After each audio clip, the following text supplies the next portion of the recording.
There are many names for God. It might be the laws of physics, might be the great mystery, might be the Divine Mother, might be God, Jehovah. Whatever name that you're using, I'm hoping that today's video can bring a little bit more light and help you to meet God in person. My name is Kenton Whitman, and I believe in you.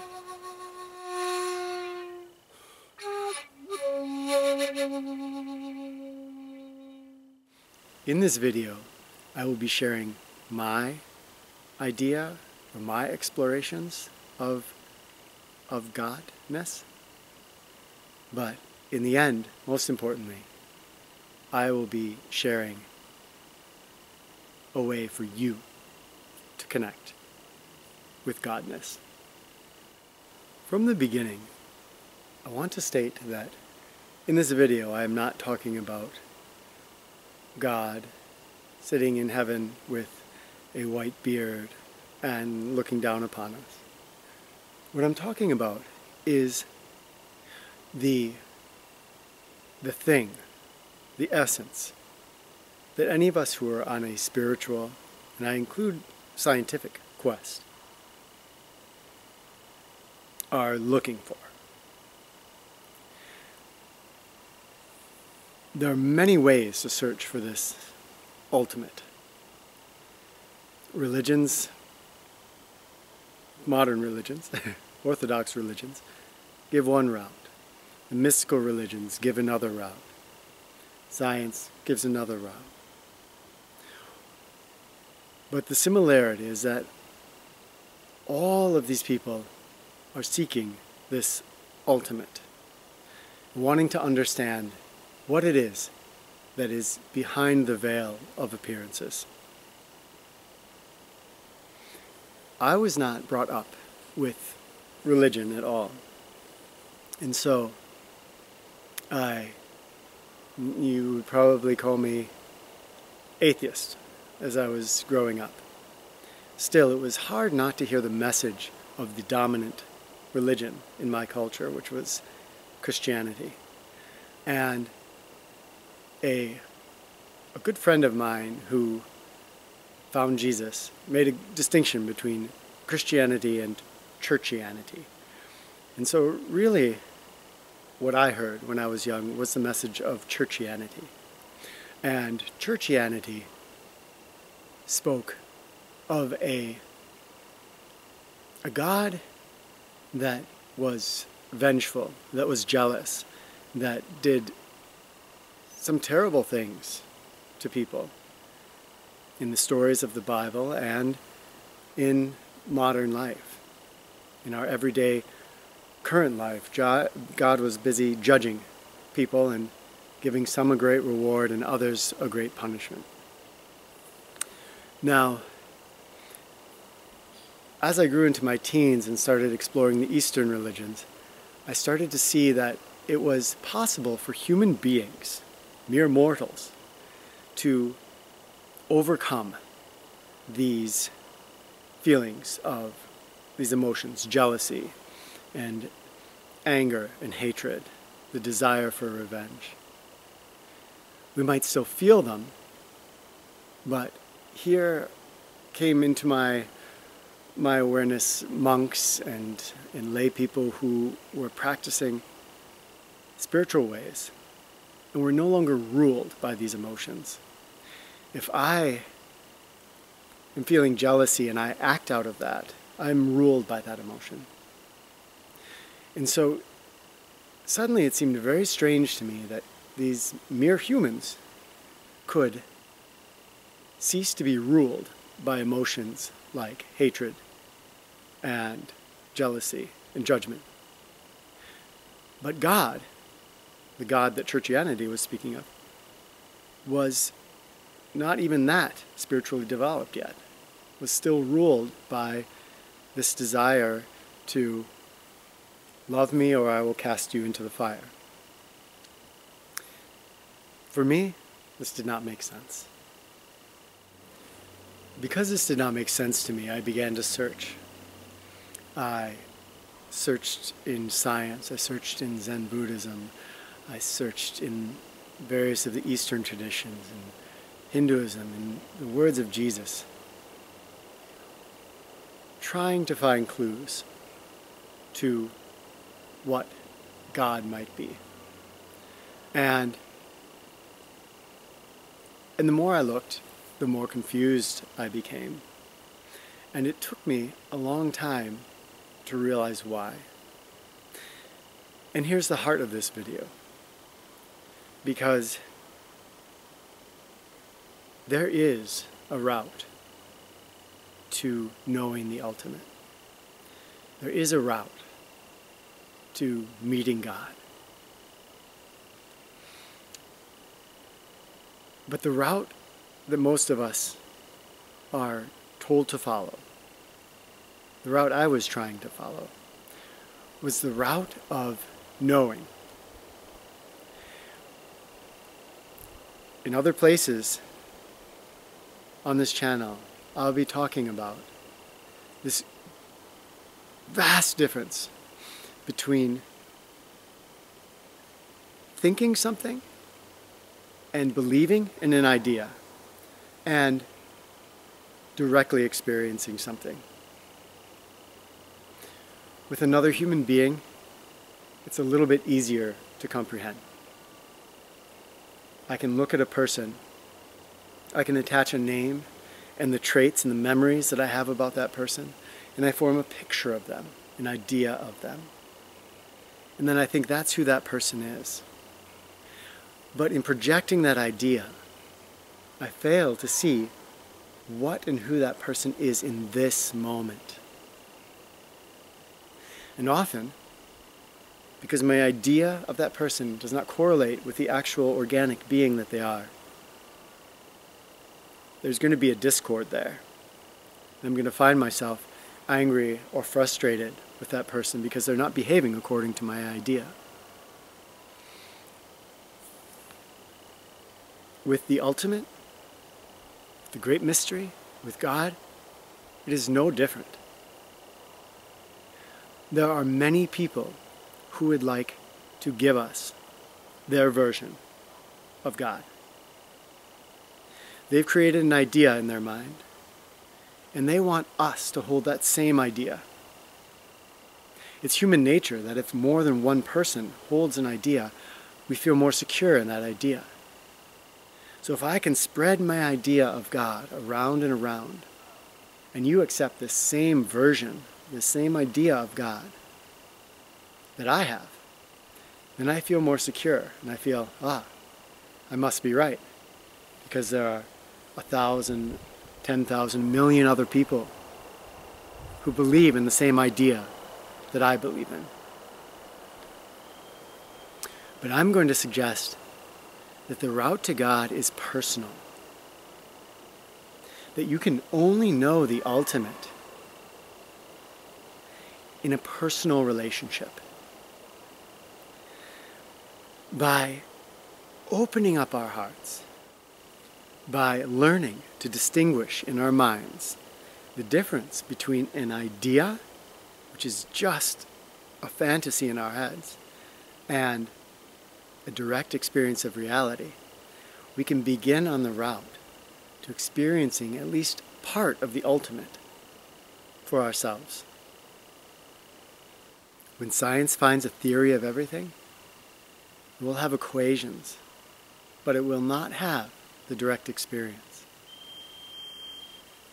When I read the Bible or any other great text, it will give me ideas. But will I worship those ideas? Or will I worship God itself? Any idea that we hold in our head is a barrier to that direct experience. And so in really wanting to experience God, the divine, the ultimate, we need to start to follow a path of awareness, A path where we no longer accept other people's ideas, latch onto them as our own. But we say, I am not going to stop this quest until I am experiencing God for myself. The mystics of all the religions have spoken to this for thousands of years. They have said that there is possible this direct experience of God. To get there, to meet God, first, meditation. This is essential. Why? Because as I become aware of my mental activity, I begin to be able to distinguish between my ideas, which are my fantasies, and direct experience. Until we can tell the difference between those two, our mind will come again and again into those fantasies and will be ever lost in ideas. Our mind loves ideas, and in our culture, we've been taught that this thinking and these ideas are the power, the greatest power of our mind. But in reality, it is like we sit down to a game of Monopoly, we accept the rules of the game, and then we become invested and lost in that game, and we might even get angry when we lose. Here, we've created a world for ourselves that's just the same. We've created all these rules and all these ideas in our mind. And all of these ideas we have forgotten that we created. They become our reality. We become lost in them. So, the very first and most essential thing is to begin to hone our mind like it is a beautiful katana, and we are honing that blade and making it sharper and sharper, able to cut through and see the difference between ideas and direct perception.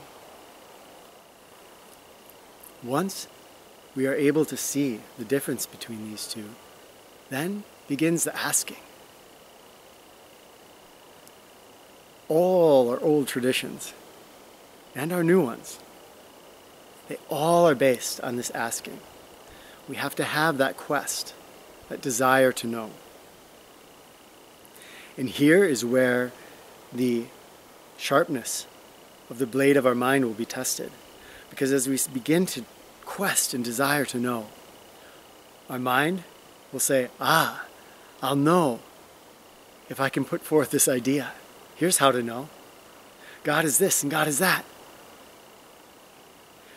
We must never let our mind rest. Every time it latches onto an idea about God, then we must come back to that seeking, come back to that question. And the true seeking for God is an openness of heart, is an asking, reveal yourself, reveal yourself. If I am atheist in mind, I need to look around me and say, reveal yourself. Show me what is here. When I look at the snow and I don't have the idea of snow, what do I actually experience and perceive? Because I may be an atheist, but I am still lost in my fantasies. I am believing in as many things as anybody who's religious, unless I can directly perceive. If I am religious, if I am seeking God in that way, I simply ask, and in reality I'm doing the same thing. I'm looking around me, I'm trying to see God. Where are you going to reveal yourself in the world around me? This seeking, this exploring, leads us to places that words cannot describe. The more we explore, the more we'll find and see, and the more we'll be amazed at what this world reveals. It is nothing less than astounding. The pure experience in this single breath, in the sight of the snow, in this experience of this moment in its fullness. I don't want to give you ideas to latch onto, but perhaps these words can act as pointers and clues, because we have to remember that God is everything. God has all of the aspects of the world that we see. Whether I think the ultimate is, again, I'm atheist and I think the ultimate is this, then obviously it incorporates all of this. Or I think that God created all of this, then all of this came out of God's heart. And here's where, if you have a religious bent, there's nothing wrong with reaching out for a personal aspect of deity. The Hindus probably do this best, saying, God can have a face, can have a personality or emotions, and yet God at the same time is transcendent. God is not ruled by those emotions. They're part of God, but they do not rule over God. And so, God at once can be this being that you can pray to, can be the barking of the dog, the everyday things we experience, and can be this transcendent something that is beyond words, beyond ideas. The beautiful thing about allowing yourself to have a personal idea of God is that it allows us to experience what the Hindus call bhakti. And that brings us back into a state of love for God. Having that touchstone, that state of love that we can come back to again and again and again, it recenters us and it helps us to distinguish. Because our mind will take us into those fantasies. But if I can be here in awareness and I can say, I'm going to believe in a personal God, but I do not believe that personal God to limit what God is. I'm not going to take that personal God as the definition of God. Then we can bring all of this full circle back into reality. Because the fact is, when a person comes up to me, even if I'm seeing them purely, I'm going to call them by their name. I'm going to interact with them based on my past experiences with them, my memories with them. I can have that interaction, and yet I do not have to look at that person and believe that they are only my idea. In the end, it comes down to here are our ideas, here is the direct perception. These ideas, just like God encompasses everything, the ultimate encompasses everything, these ideas are part of that direct perception. There's only this. Those ideas are things that as humans we're going to have. The big difference is, do we believe them to be real? Are we lost in them? Do they rule over us? Or do we see them for what they are? As we seek out a relationship with God, this is our journey. We may have ideas, but don't let them cloud our true perception. Because in our true perception, there we can meet God, we can meet the ultimate. Perhaps first, just a glimpse, and another glimpse, and another glimpse. But if we don't let our mind rest, and we keep searching, and we keep looking, Those glimpses will turn into longer looks, and perhaps one day, into meeting God fully and completely. Thank you, my friends, for watching. Please share your experiences about meeting, encountering the ultimate in the comments below. We can all learn from each other's insight and wisdom. This channel, these videos, they are a project that is possible because I have patrons that are helping me to make them a reality. I would be honored if you would stand beside me and become one of those patrons. I'll have a link at the end to my Patreon page, and I would be honored.